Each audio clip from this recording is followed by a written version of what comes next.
옆에 계신 분들과 이렇게 인사하겠습니다. 하나님의 뜻대로 삽시다. 인사하겠습니다. 하나님의 뜻대로 삽시다. 아멘. 하나님의 뜻대로 사는 자가 되길 원합니다. 다른 사람들과 함께하고 싶은 사람, 그런 사람들의 특징은 뭐냐면 여유 공간이 있습니다.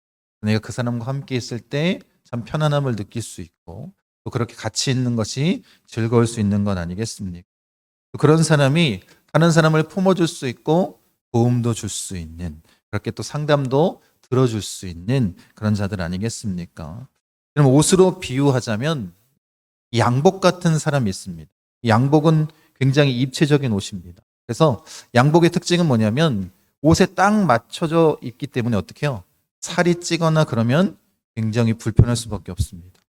그런데 이 한복은 어떠냐면 어때요? 이거 생각할 때 이 도포자락, 이 양복이 입체적이라면 한복은 어떠냐면 평면적입니다. 그래서 한복을 입으면 조금 살이 찌거나 아니면 살이 빠지다 할지라도 그 몸을 다 품어줄 수 있는 건 아니겠습니까? 그래서 사실 한복은 입는다 표현하지 않고 뭐라고 표현해요? 두른다라고 그렇게 표현을 합니다. 그래서 이 양복 같은 사람이 아닌 이 한복 같은 사람과 함께 있을 때 편안함을 우리가 느끼는 것 아니겠습니까?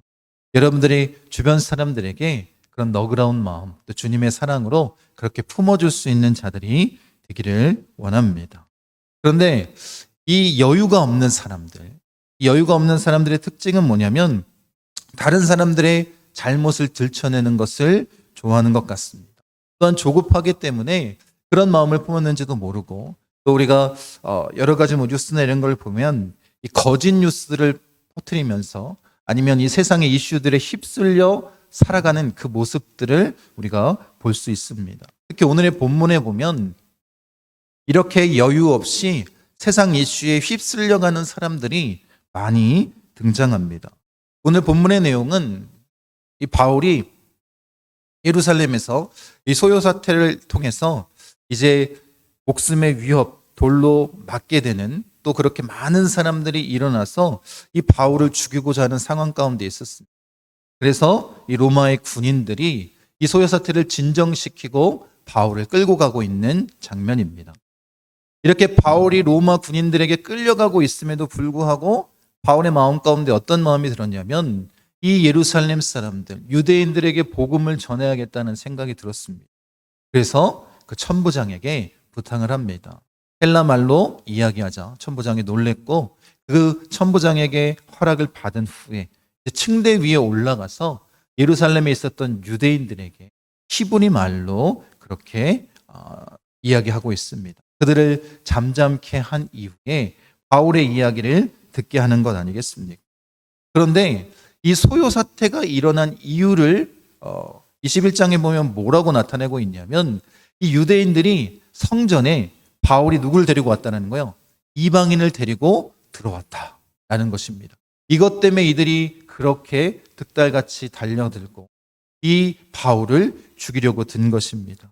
여러분, 이방인들은 성전의 바깥들, 이방인의 뜰까지는 들어갈 수 있었습니다. 그런데 그 안으로는 들어갈 수가 없었습니다. 그리고 당시 성전에는 어떤 글귀가 써 있었냐면 다른 민족 중 누구라도 성전에 들어가면 죽음을 면치 못한다라는 경고문이 붙어 있었습니다. 그리고 그 말이 헬라 말과 라틴어로 기록되어 있었습니다. 이방인들은 어떻게 한다라는 거예요? 그 성전에 절대로 들어갈 수 없는 거예요. 그런데 바울이 누구를 데리고 들어갔다라는 거예요? 이방인을 데리고 성전 안으로 들어갔다. 이 이야기를 듣자마자 그렇게 수많은 유대인들이 바울을 죽이려고 한 것입니다. 그런데 팩트 체크를 하지 않고 이 거짓 뉴스에, 이 세상 이슈에 그들이 휩쓸린 것 아니겠습니까? 바울이 길거리에서 이방인과 함께 있는 것을 보고 바울을 모함하고 있었던 유대인이 그런 소문을 퍼뜨린 것입니다. 그리고 어떻게 해요? 그 이야기를 듣고 그것이 사실인 것처럼 바울을 죽이려고 달려든 것입니다. 왜냐하면 바울에게는 어떤 꼬리표가 달려 있었습니까?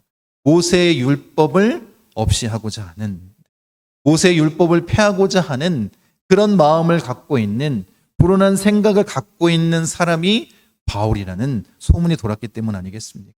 그래서 그들이 어떻게 했다는 거예요?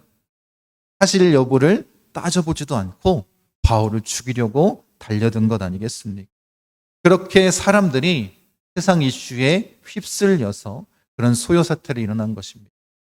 이와 같은 일들을 에베소에서도 나타났는데 그 일을 분명하게 이렇게 말씀해주고 있습니다. 한번 읽겠습니다. 사람들이 외쳐 어떤 이는 이런 말을 어떤 이는 저런 말을 하니 모인 무리가 분란하여 해반이나 어찌하여 모였는지 알지 못하더라. 이들이 어떻게 모였다는 거예요? 무슨 일인지 정확하게 모르고 모여들었다라는 거예요. 지금 여기 예루살렘에서 이 성전에서 바울을 죽이고자 소요사태를 일어났던 모든 유대인들 대부분이 뭐 했다라는 거예요? 왜 모였는지조차 정확히 모릅니다. 그저 어떻게 해요? 사람들이 저 바울이 이방인을 데리고 성전에 들어왔다라는 그 이야기 하나만 믿고 바울을 죽이려고 든 것 아니겠습니까? 유대인들의 마음 가운데 이 이방인이라는 단어가 굉장히 듣기 거북하고 어려운 그런 말이었던 것 같습니다. 여러분, 그렇게 이 소요사태를 진정시키기 위해서 이 로마의 군인에 끌려가며 복음을 선포하기로 작정했던 바울이 이제 그 복음 메시지를 전하고자 합니다. 근데 우리가 바울이 전했던 이 메시지를 통해서 한 가지 기억할 것은 이것입니다. 우리가 복음을 전할 때 아주 중요한 요소가 있는데 그건 뭐냐면 내가 예수 믿기 전에 어떤 삶을 살았는지 그리고 어떻게 되는 거예요?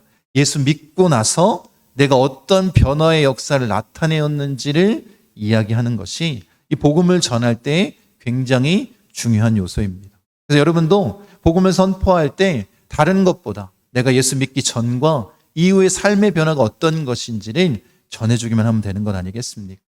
그것이 예수님께서 내 안에서 어떤 변화의 역사를 나타냈는지를 보여주는 것입니다.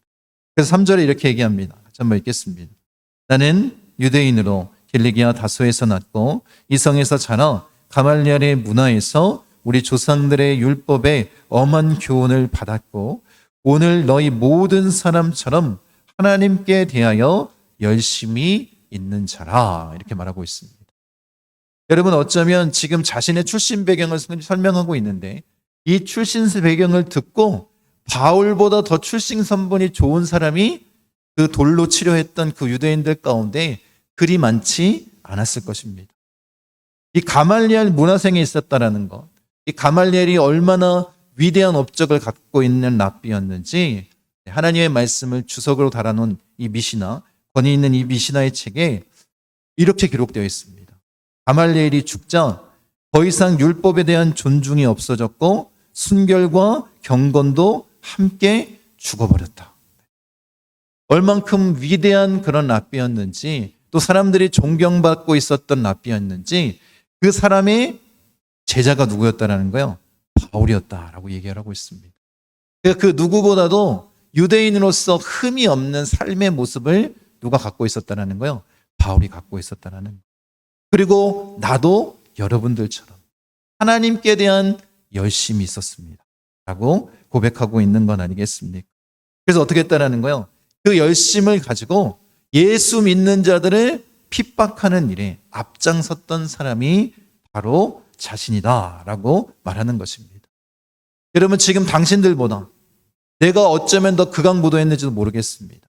나는 그렇게 예수 믿는 자들을 죽이기까지 했습니다 라고 고백하는 것이 바울의 이전의 삶의 모습이었습니다. 그리고 여기 있는 대제사장들과 장로들이 이 일에 다 증인이었다는 거예요.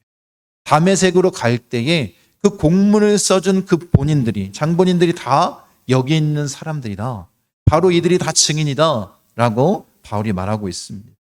여러분, 지금 바울이 그 하나님의 열심, 하나님께 대한 열심을 가지고 어디로 가고 있다는 거예요? 다메섹으로 가고 있습니다. 그곳에서도 그리스도인들을 핍박하기 위해서 바울이 가는 것 아니겠습니까? 여러분, 그런데 바울이 이 다메섹 도상에서 누구를 만납니까? 예수님을 만납니다. 예수님을 믿고 자신의 삶이 어떻게 변화되었는지를 지금 전하고자 하는 것 아니겠습니까? 그래서 바울이 이 다메섹 도상에서 누굴 만났다고요? 아주 밝은 그 광채 가운데 예수님을 만납니다. 그가 그렇게 부인하고 저주하고 박해했던 그리스도인이 믿고 있었던 예수님을 만난 거예요. 부활하신 예수님을 그 자리에서 만나고 그가 변화되지 않습니다. 바울이 이렇게 묻습니다. 이렇게 말씀하시는 주님이 누구십니까? 라고 묻자 예수님이 뭐라고 말씀하세요? 내가 핍박하는 예수다. 그리고 나서 그 부활하신 예수님을 만난 바울이 뭐라고 얘기냐면 그럼 내가 무슨 일을 하리까? 라고 묻습니다. 그럼 주님, 내가 무슨 일을 해야 됩니까? 라고 묻자 주님이 뭐라고 답하세요? 다메섹으로 이렇게 말씀하십니다. 뭔가 특별한 것을 주신 것이 아니라 지금 바울은 어디를 가고 있었어요? 다메섹으로 가고 있었습니다. 근데 주님의 명령이 뭐냐면 다메섹으로 가라는 거예요. 하나님은 분명한 길을 우리에게 안 알려주실 수도 있다는 우리의 부르심은 그럴 수 있습니다. 그 모든 계획이 하나님 앞에 다 있지만 우리가 생각했을 때 하나님께서 우리를 부르신 것 그게 특별한 길로 인도하시지 않을 수도 있다는 거예요. 바울도 어떻다라는 거예요? 가고 있었던 그 목적지 다메섹으로 들어가라는 거예요. 변한 것이 없습니다. 그런데 기억할 것은 이것입니다. 장소는 안 변했지만 뭐가 바뀐 거예요? 그의 삶의 목적이 바뀌었습니다. 그리스도인들을 박해하러 가는 것이 아니라 이제 그의 삶의 목적이 완전히 바뀌었어요. 뭘 하러 들어가는 거예요? 복음을 전하기 위해 예수님을 전하기 위해서 그곳으로 가게 된 것 아니겠습니까? 여러분 꼭 기억하십시오. 예수 믿기 전과 후 우리의 삶의 자리는 안 변할 수 있다는 거예요. 똑같은 그 삶의 자리에 우리가 있을 수밖에 없다는 것입니다. 그런데 뭐가 달라졌다는 거예요? 우리의 정체성이 달라졌고 우리의 삶의 목적이 달라졌다는 것입니다. 이것을 기억하십시오. 이것이 그리스도인으로서 선한 영향력을 나타낼 수 있는 그런 이유 아니겠습니까? 그리고 다메섹에서 누구를 만납니까?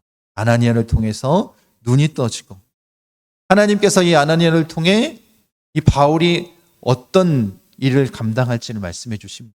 이방인들에게 또 임금들과 이스라엘 사람들에게 복음을 전하는 자라고 말씀해 주시지 않습니까? 그리고 바울의 놀라운 역사는 이거예요. 이 다메섹에서 그렇게 눈이 뜨자마자 바울이 뭐 하고 있어요? 밖에 나가서 복음을 전하고 있습니다. 얼마나 열정적이었는지 마치 그 수가성의 그 마지막 동네의 그 여인처럼 예수님을 만난 그 기쁨으로 자신이 꺼려하던 사람들을 찾아가서 복음을 전했던 그 수가성의 여인처럼 바울도 뭐 하고 있냐면 달같이 일어나서 뭐 하고 있어요? 다메섹에서 복음을 전하고 있습니다. 여러분 어쩌면 이때까지만 해도 바울의 그 열심은 하나님께 대한 그 열심은 내가 중심이 되는 열심이었던 것 같습니다. 그래서 어떻게 해서든지 뭐 하길 원한 거예요? 복음을 전하길 원하는 그런 열정이 넘쳐났던 것 같습니다. 그래서 이제 예루살렘으로 돌아와서 바울이 어떻게 하고 있는지 우리가 함께 보기 원합니다. 17절 같이 한번 읽겠습니다. 후에 내가 예루살렘으로 돌아와서 성전에서 기소할 때에 황홀한 중에 지금 어떻게 하고 있어요? 이제 다메섹에서 나와서 예루살렘으로 내려왔습니다. 그리고 거기에서도 어떤 마음을 품고 있었다라는 거예요? 이 유대인들에게 복음을 전해야 될 자기의 열심으로 가득 차 있었는지도 모르겠습니다. 그렇게 하나님께 기도하고 있는데 그 황홀한 중에 주님이 말씀해 주시는 건 아니겠습니까? 여러분 지금 바울의 그 마음 가운데는 그런 열정이 열심히 가득 차 있었습니다. 그렇게 나아가 그 복음에 대한 열정으로 불타오른 건 아니겠습니까? 그런데 예수님께서 기도하는 중에 이렇게 말씀하십니다. 8절 같이 한번 읽겠습니다. 봄에 주께서 내게 말씀하시되 속히 예루살렘에서 나가라. 그들은 내가 내게 대하여 증언하는 말을 듣지 아니하리라 하시거늘. 지금 바울은 뭐하러 온 거예요? 이 예루살렘에서도 자신이 만난 예수님을 전하기 위해서 온 거예요. 그런 열심을 가지고 기도하고 준비하고 있는데 주님이 뭐라고 말씀하셨다는 거예요?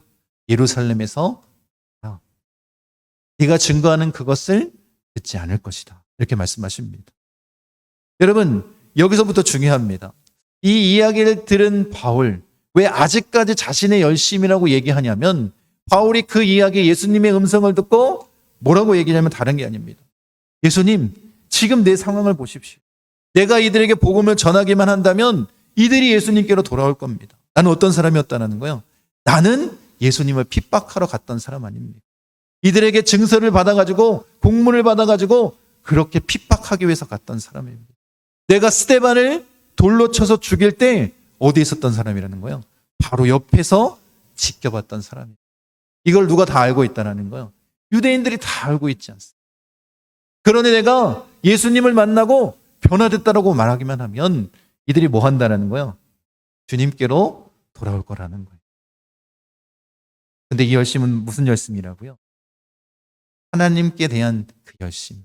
정말 하나님의 말씀에 순종하는 열심이 아니라 무슨 열심이었다고요? 나 중심의 열심이었다. 내 뜻을 이루기 위한 열심이었음을 우리가 볼 수 있는 것 아니겠습니까? 여러분, 그래서 예수님께서 바울의 의견에 이렇게 말씀하십니다. 21절입니다. 나더러 또 이르시되 떠나가라. 내가 너를 멀리 이방인에게로 보내니라. 전혀 다른 이야기를 하고 있습니다. 바울이 원하는 이야기가 아니라 주님은 뭐 하고 있어요? 너 이제 여기서 떠나가야 돼. 너는 이방인에게 갈 것이다. 라고 말씀하십니다. 떠나가라. 내가 너를 멀리 이방인에게 보내리라. 여러분, 중요한 것은 우리가 하나님의 뜻을 헤아리는 것 아니겠습니까? 내 열심, 내 중심의 생각, 내가 하고 싶은 일, 내 뜻을 이루기 위해서 달려나간다면 그것은 하나님께서 원하시는 그런 열심이 아닙니다. 그래서 바울에게 뭐라고 말씀하셨다고요? 예루살렘을 떠나라. 이방인에고 내가 너를 보낼 것이다. 라고 말씀하시는 것 아니겠습니까? 이런 분명히 하나님의 계획은 바울을 어떻게 하시길 원하셨어요? 이방인의 사도로 세우길 원했는데 지금 바울의 마음은 어떤 열정이 있는 거예요? 내가 예루살렘으로 돌아와서 그 유대인들을 변화시키고자 하는 그 열심으로 가득했던 것 아니겠습니까? 여러분, 정말로 하나님께서 바울에게 원하시는 열심이 무엇이었겠습니까? 그거는 자기 생각과 다르다 할지라도 뭐 하는 걸 원하는 거예요? 하나님의 뜻에 순종해서 나아가기를 원하신 것입니다. 여러분, 바울은 자신의 특수성 때문에 분명히 유대인들이 예수님께로 돌아올 것이다라고 그렇게 생각하고 있었지만 주님의 뜻은 그렇지 않았습니다. 여러분, 어떻게 인간이 주님의 뜻을 헤아릴 수 있겠습니까? 말씀 보세요. 같이 한번 읽겠습니다. 이는 내 생각이 너희의 생각과 다르며 내 길은 너희의 길과 다름이니라. 여호와의 말씀이니라. 이는 하늘이 땅보다 높음같이 내 길은 너희의 길보다 높으며 내 생각은 너희의 생각보다 높음이니라. 여러분, 우리가 가끔 있습니다. 뭘 있냐면 하나님은 어디 계세요? 하나님은 하늘에 계시고 우리는 땅을 살아가는 존재임에도 불구하고 마치 내가 누구처럼 하나님처럼 생각하고 그 뜻을 이룰 수 있는 것처럼 착각하며 나아가는 그 열심이 우리 가운데 있는 것은 아닙니다. 이런 바울이 초창기에는 어떤 열심을 가지고 살았다는 거예요? 예수님을 만나고 나서도 자기 열심을 가지고 살았습니다. 그런데 바울이 어떻게 해요? 이방인에게 복음을 전하고 거기서 하나님께서 역사하신 그 은혜와 능력들을 다 경험한 이후에 바울의 열심이 어떻게 바뀌는지 아십니까? 이런 바울이 우리 함께 살펴봤지만 아시아에 복음을 전하고자 나아가는데 갑자기 환상 가운데 뭘 보여주세요? 마게도냐로 오라. 그 환상을 보여주십니다. 여러분, 이전에는 바울이 변명하고 있지 않습니까? 하나님, 내가 복음을 전하면 이들이 돌아올 것입니다. 이런 상황이 있습니다. 주님 아시지 않습니까? 그렇게 변명했던 바울이 이 마가도냐의 환상을 봤을 때는 뭐라고 기록되어 있는지 아세요? 곧 마가도냐로 떠나기를 힘쓰니라. 곧 그 어떠한 변명도 없이 하나님 말씀에 순종하며 나아갔다는 이것이 하나님께서 원하시는 열심 아니겠습니까? 여러분, 우리가 내야 될 열심은 내 뜻을 이루기 위한 것이 아니라 하나님의 뜻이 무엇인지를 아는 것 아니겠습니까?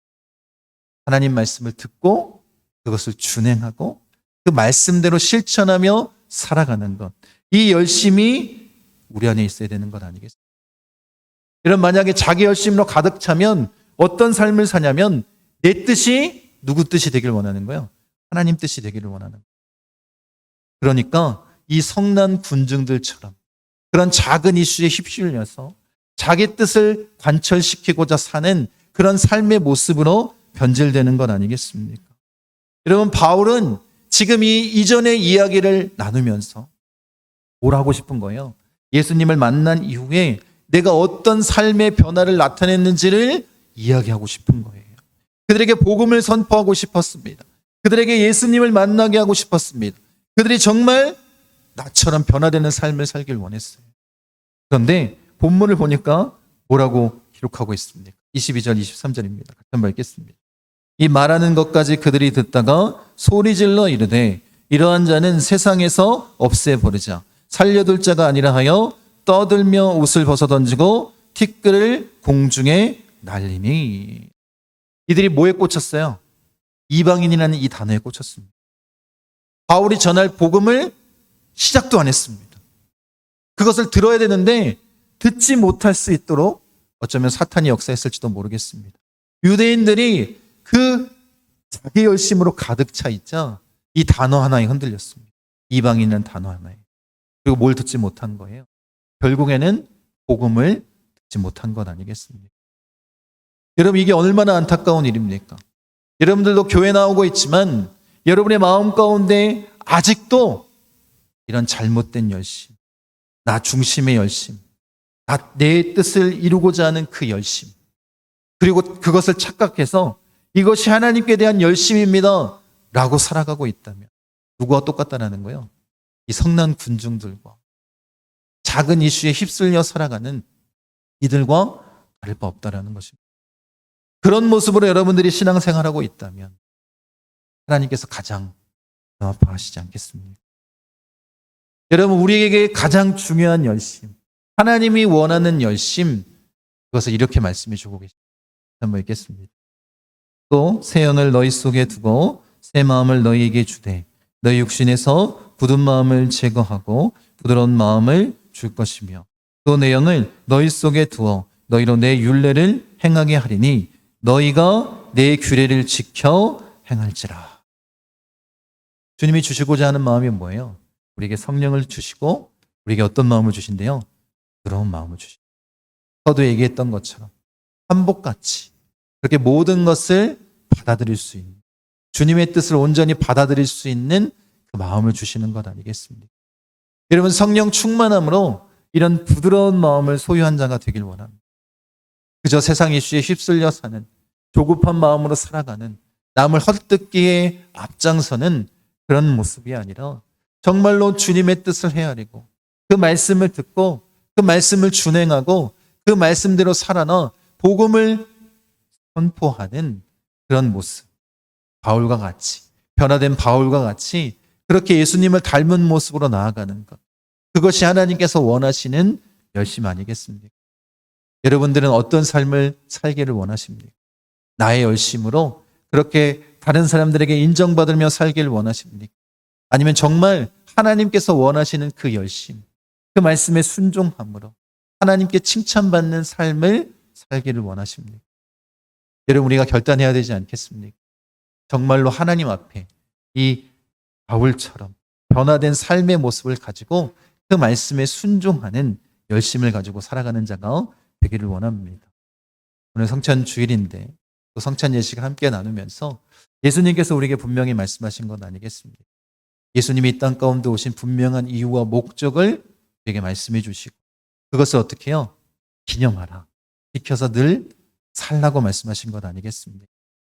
그런 열심, 정말 하나님께 대한 온전한 열심을 가지고 살아내는 우리 목포 순복음 중학교 성도님 되시기를 간절히 축원드립니다.